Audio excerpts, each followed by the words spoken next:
बाबा के सभी मीठे मीठे बच्चों को इस परमात्म निमित्त का नमस्ते।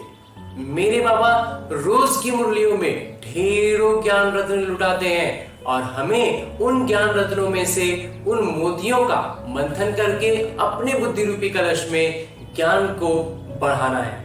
और अपने जीवन में उसे अपना करके अपने नित्य जीवन में उनका प्रयोग करके अपने जीवन का उत्थान करना है और बाबा के करीब पहुंचना है,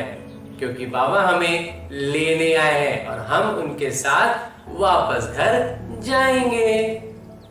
तो इसलिए बाबा के साथ घर चलना है तो अपने बुद्धि को पूरा पूरा स्पष्ट करना होगा, पूरा माखन से भरना होगा, पूरी तरह से ज्ञान में स्पष्टता होनी चाहिए, कोई भी त्रुटि विकार छाया कुछ भी नहीं रह जाए। तो ऐसे ही बाबा की मुरलियों के अनेक मोतियों का करते हैं आज एक मोती का मंथन।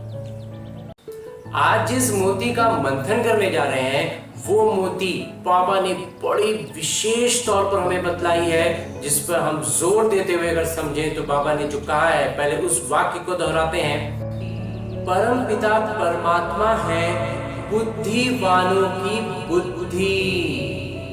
इसका अर्थ अगर हम समझें, इसको बहुत प्यार से, इसका एक एक अक्षर को अगर हम एकदम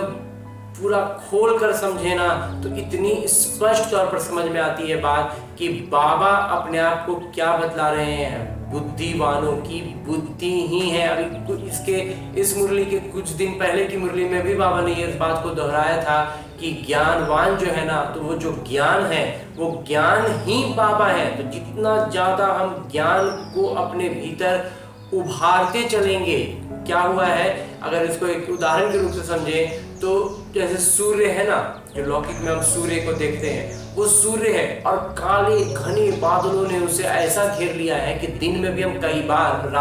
रात जैसा अनुभव करते हैं ना कि इतना अंधेरा हो जाता, दिन के 2-3 बज रहे हो लेकिन एकदम लगता है कि लगभग रात हो गई है, थोड़ी सी भी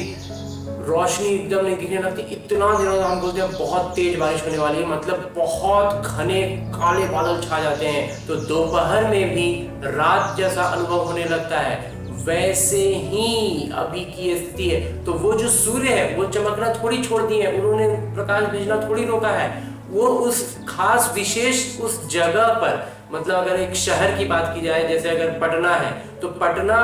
के भी अगर पूरा चारों तरफ देखा जाए तो उतना घना बादल, उतना काला अंधेरा नहीं होगा, थोड़ा सा, लेकिन बीच शहर के आसपास में मतलब एक पर्टिकुलर एरिया, एकदम एक निश्चित क्षेत्र तक ही वो उतना काला घना अंधेरा रहेगा। जैसे जैसे उससे थोड़ा दूर निकल जाएंगे तो वो कालापन अंधेरापन नहीं रहेगा, बादल रहेंगे, मौसम रहेगा, वो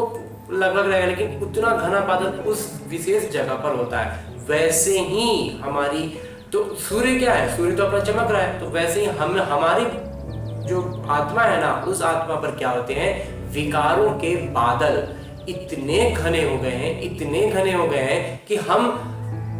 को लगता है कि ये तो रात है, ये तो ऐसे ही होता है सब कुछ। अब हम जब वैसा रात होने लगता है तो क्या करते हैं, हम सब जगह बत्ती बल्ब सब जलाने लगते हैं कि हाँ भाई रोशनी करो, एकदम अंधेरा हो रहा है। तो वैसे ही क्या हो रहा है, हम विकारों में जो हमें तरीके बताए गए हैं, हम उन तरीकों में फंसने लगते हैं। हम सोच ही नहीं पाते हैं कि बादलों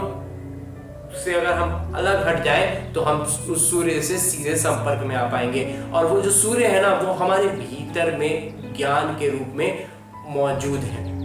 जो हम बहुत साधारण रूप से, बिल्कुल सरल भाषा में, जब हम भक्ति मार्ग के हिसाब से भी अगर बात करें तो उसमें हम क्या कहते हैं कि हर इंसान के भीतर अच्छाई भी है, बुराई भी, राम भी है, रावण भी। तो हो क्या रहा है, ये जो रावण है ना, ये इतना, ये बादलों के रूप में है, ये पूरी तरह से ऐसा घेर लिया है कि राम जहां पर बैठे हैं ना, उसको चारों तरफ से पूरा काले बादलों से घेर दिया है और हमारा राम से संपर्क टूट गया है। तो इस बात को अगर हम बहुत गहराई से समझेंगे, क्योंकि बुद्धि पर ही ताला लगा है, सबसे कहे ना कहानी में जो ट्विस्ट है, जो सबसे कॉम्प्लिकेटेड चीज है, जो सबसे गजब की ऐसी चीज है ना, जो मतलब वही चीज फंसी हुई है और उसी चीज को हमें निकालना है। बुद्धि पर ही ताला लगा हुआ है और बुद्धि से इस बात को समझना है। तो ये थोड़ा सा इसमें जो जरूरत हम इस निमित्त को लगता है कि जो बाबा का सच्चा वाला बच्चा होगा ना, उसको बातें समझ में आने लग जाएंगी। एक बात भी अगर पकड़ में आ गई, मतलब कि जैसे उसे थोड़ा भी अनुभव हुआ कि अच्छा ये रात नहीं है, दिन है, क्योंकि रात में पूरा ही अंधेरा होता है, अभी थोड़ा थोड़ा दिखता है, हल्का हल्का। दिन में कितना भी अंधेरा हो, एकदम रात पूरी तरह से रात नहीं हो पाता है। थोड़ा थोड़ा आसमान की तरफ देखने से कुछ अनुभव होता है कि रात नहीं है, क्योंकि रात में जब आसमान देखो तो कुछ भी नहीं, सिर्फ ब्लैक रहता है, पूरा काला होता है। तो अगर इस तरह से कुछ भी हल्का फुल्का एक दो अनुभूति भी अगर उनके जीवन में है, तो उससे वो अगर जोड़ते चले जाएं बातों को, तो बातें धीरे धीरे स्पष्ट होती चली जाएंगी। बाबा वही बतला रहे हैं कि हमारी बुद्धिवानों की बुद्धि ही बाबा है। तो हमें करना क्या है, हमें उस विकार रावण को अपनी जो हमारी घेर रखा है ना, राम जो ज्ञान ज्योति है, प्रकाश है, उसको पूरा घेर के एकदम लगभग बंद कर दिया है। हमें उससे धीरे धीरे हटाना है। एक दो बिंदु एक जगह पर भी कैसे होता है, जब ये तो हुआ एक सिचुएशन, एक स्थिति ऐसी हुई जिसमें पूरा का पूरा काला बादल ने एकदम पूरा ही घेर लिया है, और एक स्थिति होती है जब घेरते रहता है, तब क्या होता है, कहीं पर काले बादल दिखते हैं, कहीं पर नहीं दिखते हैं, कहीं कहीं पर बीच में खुला आसमान भी दिखता है। बिल्कुल उस स्थिति तक अगर हम पहुंच पाते हैं, अपने बुद्धि में इतनी स्पष्टता ला पाते हैं कि कहीं कहीं पर हमें पता चलता है कि नहीं, यहाँ पर तो ये बात सही लग रही है, ये बात में तो ऐसा नहीं होगा कि सारा कुछ सिर्फ बिगड़ा ही हुआ है, कहीं ना कहीं कोई ना कोई बात जीवन में ऐसी है जिससे लगता है कि नहीं, एकदम पूरा सारा कुछ खत्म नहीं हुआ है। अगर उन सब बातों से अगर जोड़ने शुरू करते हैं, तो कहीं कहीं पर हम एक से बिंदु दो से चार जोड़ते चले जाएंगे, और धीरे धीरे उन विकारों को हटा करके हम उस ज्ञान सूर्य को अपने बुद्धि में स्पष्ट देख पाएंगे। और जब एक बार उसको महसूस कर लिए ना, फिर तो कुछ कहना ही नहीं है। फिर इस विकार को अच्छे से पहचान जाएंगे कि ये विकार है और ये